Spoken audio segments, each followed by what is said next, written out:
Hello everyone, Larry Satchwell here. February 1st already. Al Roker said Monday that February in the South was going to be above normal temperatures. Well, it's time to get my peas in. These are what we call English peas in the South here because you've got the Southern cowpea. I just inoculated them. They've been soaking a little bit. Directions call for planting them 1 inch deep, 2 inches apart. I've only got half the package here because I'm going to save the rest in case this crop fails. We don't plan on canning these. These are for just one or probably get about 3 or 4 meals out of this. But if you've never had fresh picked peas, you are missing a treat.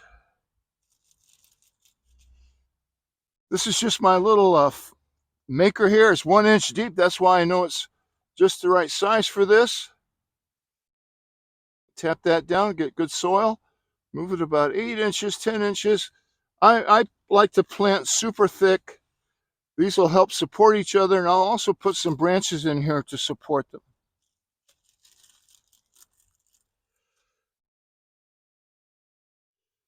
I'm planting them inside my tunnel. It would have been a little bit easier probably to move the tunnel, but I didn't take the time to do it. And it's not that difficult to reach in there. The peas aren't the only things I'm planting in the garden today. I've got a variety of spinach and carrots and radishes in here, and I'm going to be putting those in here today too. What the inoculant does is fixes the nitrogen on the roots, and when you pull these up, you'd see little nodules nitrogen. So it's like free fertilizer. The inoculant is a year old. I got it last year. I'm sure it's still good, but it's like free fertilizer. And I just looked at fertilizer yesterday, $24 for a bag, and that's not even the organic stuff. So prices are crazy this year. I bought potatoes. You used to buy potato seeds by the pound. Yesterday, I bought 5 seed potatoes for $5, and they were about the size of a golf ball. They're on my bench right now, calcifying. It's an old tradition here in the South to plant them on Groundhog Day. So I'll be planting those in my tub here. I'll show you in a minute tomorrow. Well, I had just turned off the camera after planting these when the tunnel blew off. Frustrating. I like this tunnel. This is the second year I've had it. It has a lot of holes in it now. So this is probably the last year I'll use it as I use the plastic. I noticed my viewer Dean up in North Carolina had to replace his plastic. It looks like it was made by the same company. I'm going to secure these with these little paper clips on this bars here. This is my cat protection. Even though this tunnel is coming down over, I had to repair that end. Even though this tunnel comes down to the bottom, the cats can still get in here and do their business, which is also very frustrating. But we have indoor-outdoor cats and feral cats. So let me get this back on. I'll show you what I mean. So I've got it secured again, putting these on the corners. You can see a rip here. I've already repaired it over here last year. I have it tied down to my raised bed, but over here I've just developed several random holes for some reason. So I will tape those. I use Gorilla waterproof tape, the clear stuff. Down here, I have 2 lettuce plants. The only 2 that came up out of a whole, 18 plants. But they're doing well. These are on my walls of water. I did a review on those. I'll put a link to it. But here's the rest of the garden. I've got it pretty well cleaned up, ready for some spring planting. We have daffodils blooming. Look at here. The rose bush is coming out. Maybe premature, but nonetheless, we've got leaves on it. This little pond freezes regularly, but you can maybe still see the fish moving in there.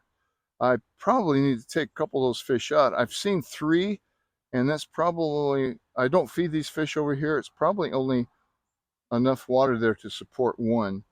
This has some parrot feather in it, and I thought there were lotus plants, but none came up last year. This is the remnants of my Jerusalem artichoke. Still have these covered up. The red clover I planted after that hard freeze, 7 degrees, did not return. Oops, something, this has happened last night. Something's knocked off my water. Probably a possum. The possum's been up here before. I am going to work on that this spring. Coming back over here to the perennial garden, these are the best looking strawberries I have. The daffodils that didn't come up earlier are looking good, but you can see these were early arrivals. Let me zoom in.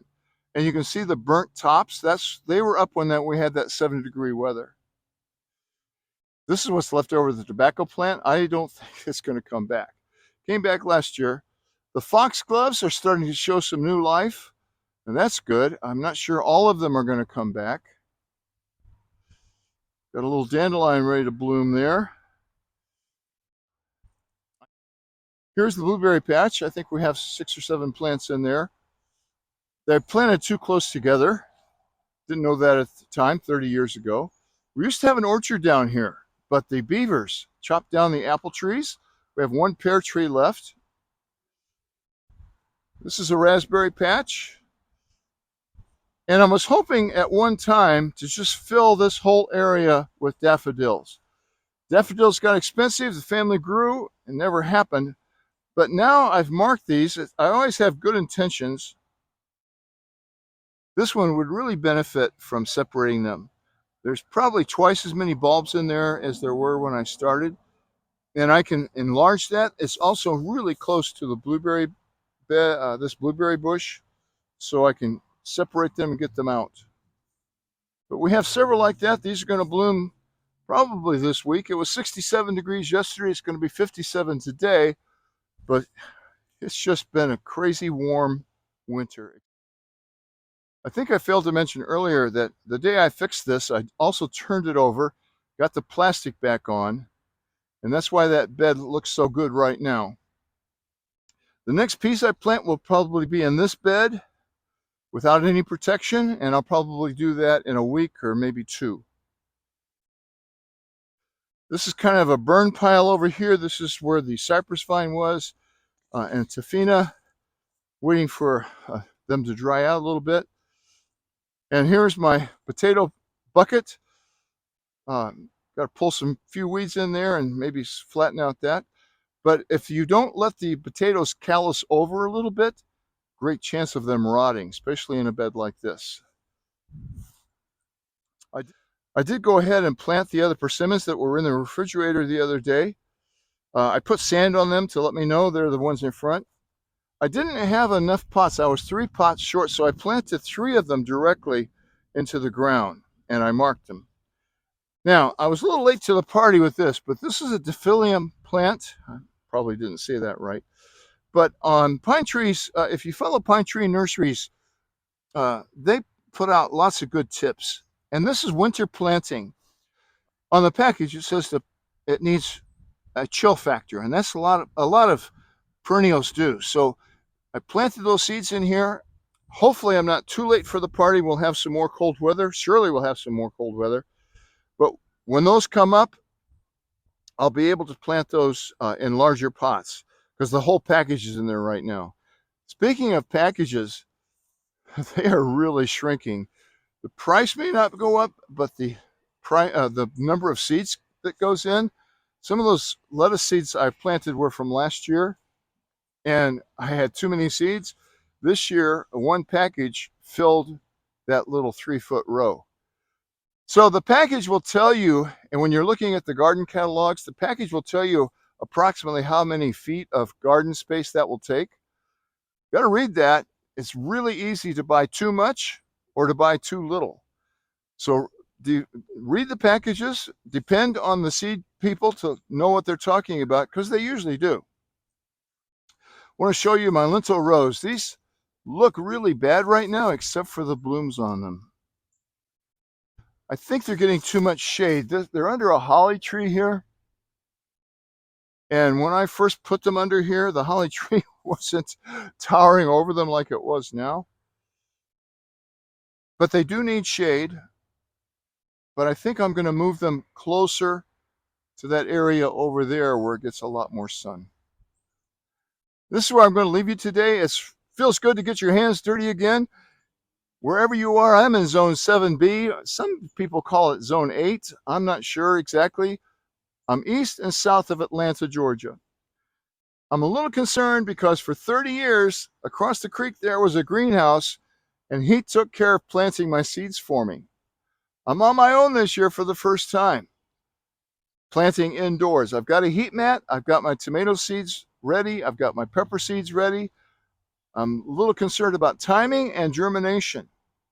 So hopefully I'll get at least 10 to 12 tomato plants out of what I've got and 3 or 4 peppers. That's all we need. Maybe I'll have enough to pass on to the kids. I don't know. Look through those catalogs. It's almost time for planting. And Valentine's Day is 14 days from today. Don't forget your sweetie. Thanks for watching.